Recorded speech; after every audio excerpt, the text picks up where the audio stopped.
Hello students, twelfth commerce business studies में हम discuss कर रहे हैं हमारा चैप्टर नंबर 9 जिसका नाम है business law and contract act. और इसमें कुछ लेक्चर्स जो हमने पिछले पढ़े उसमें हम पढ़ रहे हैं कॉन्ट्रैक्ट एक्ट की जो टर्मिनोलॉजी है, शब्दावली है, उसके बारे में। और आज के लेक्चर में हम आगे इसमें टर्मिनोलॉजी में कुछ कंटिन्यू पॉइंट्स करेंगे आगे। ये आपके आज का जो लेक्चर होगा ये इस चैप्टर का लास्ट लेक्चर है, इसमें हम टर्मिनोलॉजी पूरी ख़त्म कर लेंगे। लास्ट में कल हमने जो डिस्कस किया था वो किया था बेलमेंट कॉन्ट्रैक्ट के बारे में। बेलमेंट कॉन्ट्रैक्ट के बारे में हमने पढ़ा कि कोई भी इंडिविजुअल, कोई कंपनी, कोई पार्टी किसी दूसरी पार्टी को कोई गुड्स या कोई आइटम डिलीवर करती है जिससे वो अपना जो ऑब्जेक्टिव होता है वो पूरा कर लेता है और वापस उसको क्या करते हैं, रिटर्न करते हैं। और रिटर्न नहीं कर पाते, जैसे मान लो अब वो चीज़ खो जाती है तो आपको उसको कंपेंसेट करना पड़ेगा, उसको हम बोलते हैं बेलमेंट कॉन्ट्रैक्ट। ठीक है। अब इसमें जो बंदा अपने आइटम किसी दूसरी कंपनी को या दूसरी पार्टी को दे रहा है उसे बेयर बोलेंगे, और जो बंदा वो सारे आइटम्स ले रहा है उसे हम बेली बोलेंगे। क्लियर। इसके बारे में मैंने आपको जैसे टेंट हाउस के बारे में बताया था, जैसे लाइब्रेरी के बारे में बताया था। ये सारे के सारे आपके जो कॉन्ट्रैक्ट्स होते हैं उनको हम किस में लेते हैं, बेलमेंट कॉन्ट्रैक्ट के अंदर रखते हैं। तो बेलर कौन है? बेलर वो है जो प्रोडक्ट्स को क्या कर रहा है, आपके डिलीवर कर रहा है। और बेली कौन है? जो प्रोडक्ट्स को अपने पास ले रहा है एक स्पेशल ऑब्जेक्टिव को पूरा करने के लिए। यहाँ पर जो बेलमेंट कॉन्ट्रैक्ट है उसको आप दो तरह से पढ़ते हैं, एक पढ़ते हैं ग्रेशियस और एक पढ़ते हैं नॉन ग्रेचुइटस।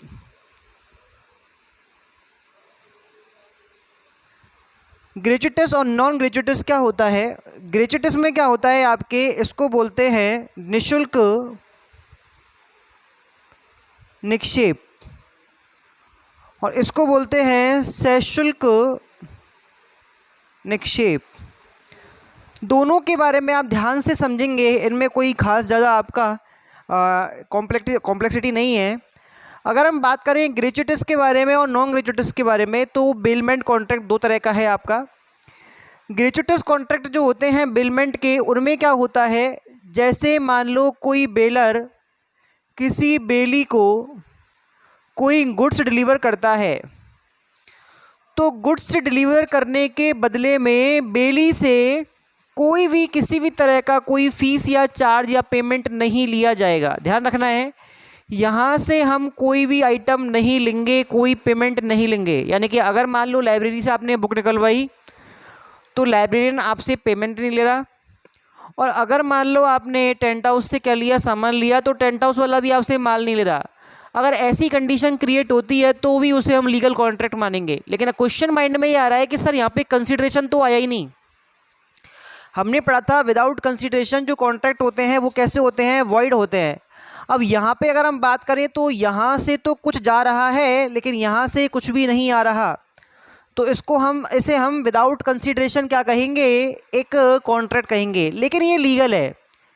लीगल क्यों है? क्योंकि मान लो अगर बेली जो है इसने उन प्रोडक्ट्स को डैमेज किया या वो चोरी हो गए या और कोई कंडीशन ख़राब होती है तो उस कंडीशन में बेलर जो है वो कंपेंसेशन लेने के लिए ऑथराइज्ड होगा। यानी कि हम पेमेंट तो नहीं ले रहे, लेकिन अगर वो प्रोडक्ट, अगर वो माल हमें वापस सेम कंडीशन में नहीं मिला तो हम कंपेंसेशन लेने के लिए ऑथराइज रखते हैं, ऑथोरिटी रखते हैं। क्लियर। तो ये जो आपके कॉन्ट्रैक्ट हैं उनको आप विदाउट कंसिडरेशन भी क्या मानते हैं, एक वैलिड या लीगल कॉन्ट्रैक्ट मानेंगे। कौन सा? ग्रेशियस आपका को होता है ये बेलमेंट कॉन्ट्रैक्ट। क्लियर। अब नेक्स्ट आता है नॉन ग्रेचुइटस, आपका बेलमेंट कॉन्ट्रैक्ट है। इसमें क्या होगा, इसमें आपके दोनों तरफ से कंसिडरेशन होगा। यानी कि इसमें जो बेलर होता है वो बेली को जब अपना सामान देगा, अपना माल देगा, अपनी वस्तु देगा, तो उसके बदले में उससे एक फिक्स चार्ज या पेमेंट लेगा। यानी कि सिंपली जो हमने बेलमेंट कॉन्ट्रैक्ट के अंदर पढ़ा था वो हमारा नॉन ग्रेशियस या सशुल्क निक्षेप का अनुबंध था। लेकिन निःशुल्क निक्षेप का अनुबंध भी हो सकता है जिसके अंदर बेलर अपना सामान तो दे देगा लेकिन बेली से कोई पेमेंट नहीं लेगा। क्लियर।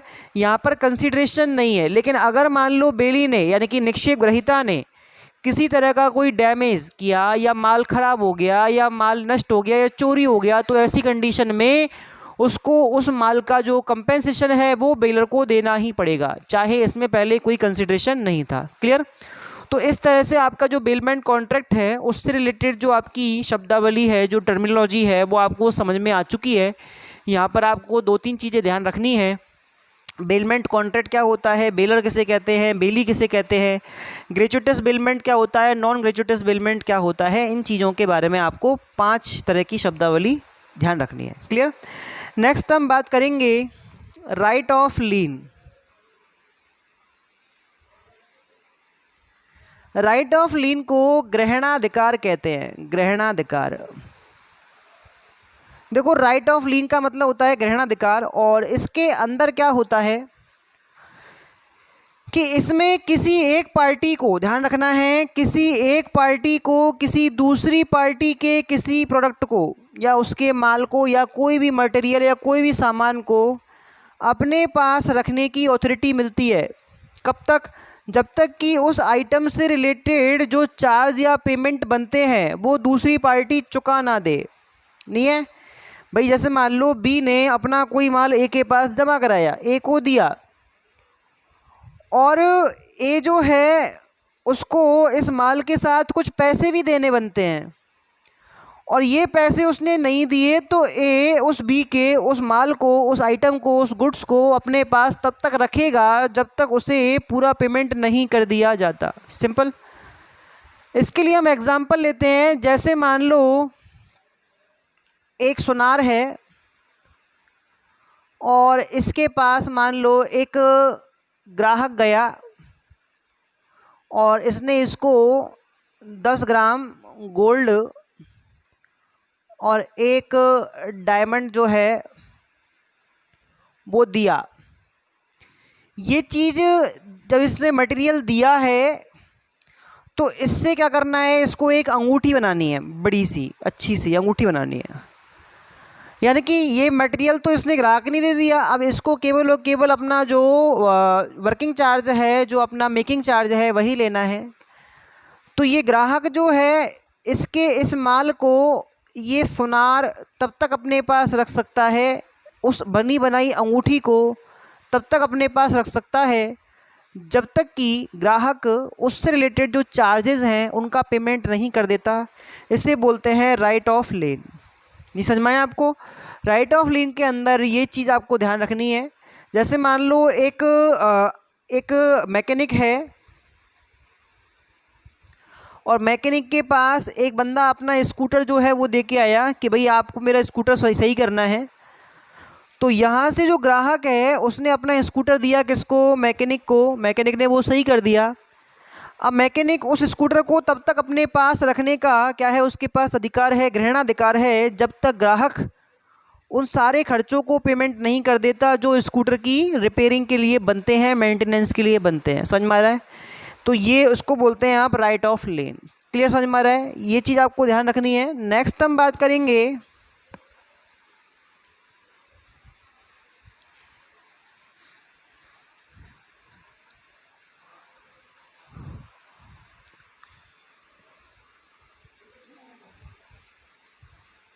Contract of place.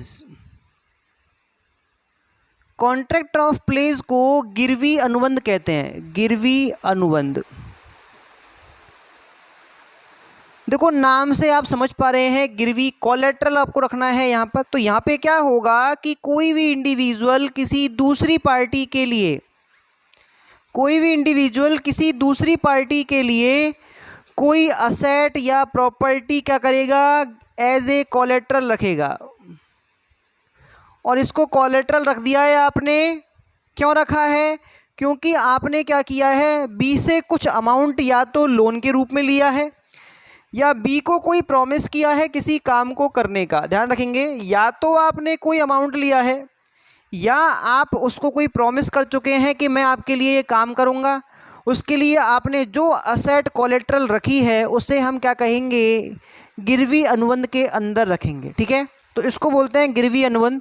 यानी कि भाई देखो, जैसे मान लो आप बैंक से लोन लेने जाते हो, सिंपली समझो इसको, बैंक लोन। तो जो बैंक है वो आपको क्या करेगा, लोन दे देगा, और लोन ले लिया है तो उसके बदले में आपसे क्या लेगा, कोई ना कोई असेट गिरवी रखवाएगा। ये क्यों रखवाई गई है? ये उस प्रॉमिस की श्योरिटी है जो आप बैंक को कर रहे हो कि मैं आपका लोन इतने टाइम पीरियड के अंदर रेगुलरली पेमेंट करके चुका दूंगा।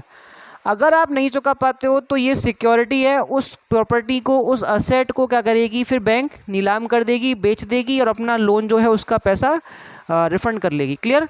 तो ये चीज़ें आपकी किस में आती हैं? कॉन्ट्रैक्ट ऑफ प्लेस के अंदर आती हैं। क्लियर? अब यहाँ पर आपकी दो पार्टी होती हैं, एक होता है प्लेजर और एक होता है प्लेजी। एक्चुअल में इसको पान भी बोलते हैं, पाउंड। ठीक है, प्लेस के कॉन्ट्रैक्ट को कॉन्ट्रैक्ट ऑफ पान भी बोलते हैं। तो एक बंदा होता है प्लेजर, इसको हम पानर भी बोलते हैं, पानर। और एक होता है प्लेजी, इसको हम पानी भी बोलते हैं।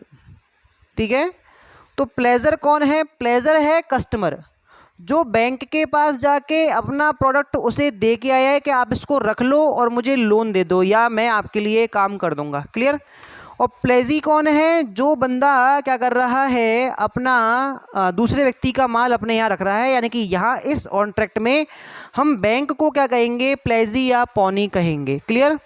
तो ये आपको समझ में आ गया है। नेक्स्ट आपकी जो टर्मिनोलॉजी आती है वो आती है आपकी एजेंसी कॉन्ट्रैक्ट से रिलेटेड, जिसमें हम बात करेंगे एजेंसी के बारे में। एजेंसी जो होती है उसके कॉन्ट्रैक्ट मैंने आपको इसकी सब्जेक्ट मैटर के अंदर जो इसका स्कोप है आपके कॉन्ट्रैक्ट एक्ट का, उसमें सबसे लास्ट में हमने डिस्कस किया था। 181 से लेके और 238 तक के जो सेक्शन है वो आपके कॉन्ट्रैक्ट एक्ट में एजेंसी रिलेटेड कॉन्ट्रैक्ट्स के लिए ही हैं। एजेंसी क्या है? देखो, एजेंसी को हम बोलते हैं एक रिलेशन, इसको हम एग्रीमेंट भी बोलते हैं। एजेंसी एक रिलेशन है, एक एग्रीमेंट है। किस किस के बीच में?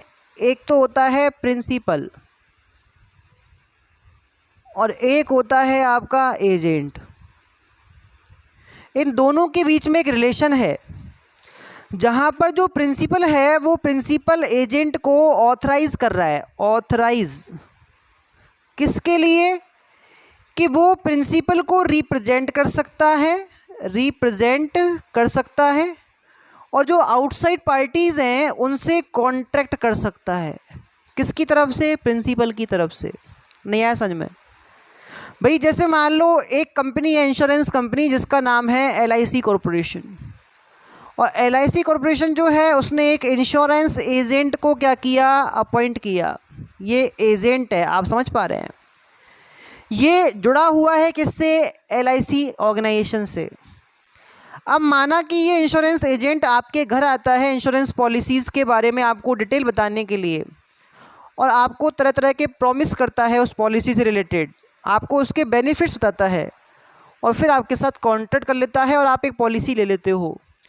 तो आप ये मानेंगे कि आपका जो कॉन्ट्रैक्ट है वो इस एजेंट के साथ नहीं हुआ, बल्कि किसके साथ हुआ है? LIC ऑर्गेनाइजेशन के साथ हुआ है। भाई LIC ऑर्गेनाइजेशन आपके घर नहीं आ सकता ना, तो उसने अपना एक रिप्रेजेंटेटिव भेजा है, और रिप्रेजेंट कौन कर रहा है उस समय? Insurance agent. अब ये बाहर जाके जितने भी लोगों से कॉन्ट्रैक्ट बनाएगा, जितने भी लोगों को पॉलिसी बेचेगा, ऐसा माना जाएगा कि पॉलिसी किसने बेची है? LIC ऑर्गेनाइजेशन ने बेची है। इसने कोई भी झूठ बोला उसके लिए कौन है? LIC जिम्मेदार है। इसने कोई सच बोला, कोई प्रॉमिस किया, उसके लिए जिम्मेदार कौन है? LIC है। ध्यान रखना, किसी भी एजेंट के किसी भी एक्ट के लिए, किसी भी परफॉर्मेंस के लिए हमेशा कौन लायबल होता है? हमेशा उसका प्रिंसिपल लायबल होता है। क्लियर? तो इसको बोलते हैं हम एजेंसी। और एजेंसी के बाद हम लास्ट समझेंगे एजेंट के बारे में। एजेंट जो होता है वो कौन है? तो हम एजेंसी में से ही निकाल लेते हैं इसकी डेफिनेशन। तो भाई एजेंसी रिलेशन है और एजेंट एक बंदा है जिसका काम क्या है कि प्रिंसिपल की तरफ से उसके कामों को रिप्रेजेंट करना, और प्रिंसिपल की तरफ से आउटसाइड पार्टी से क्या करना? कॉन्ट्रैक्ट करना। यानी कि प्रिंसिपल को रिप्रेजेंट करने का और उसके साथ जो बाहर की पार्टी हैं उनका कॉन्ट्रैक्ट बनाने का जो काम है वो किसका है? एजेंट का है। क्लियर? तो ये एजेंसी और एजेंट के बारे में आपके सिंपल इसके मीनिंग बताया गया है। इसके बाद जो आपका लेक्चर आने वाला है नंबर 10, उसके अंदर इन सब के बारे में और डिटेल्ड जानकारी आपको इसके बारे में मिलेगी। आई होप आपको टर्मिनोलॉजी समझ में आई होगी। नेक्स्ट हम बात करेंगे अगले लेक्चर के अंदर। Thank you.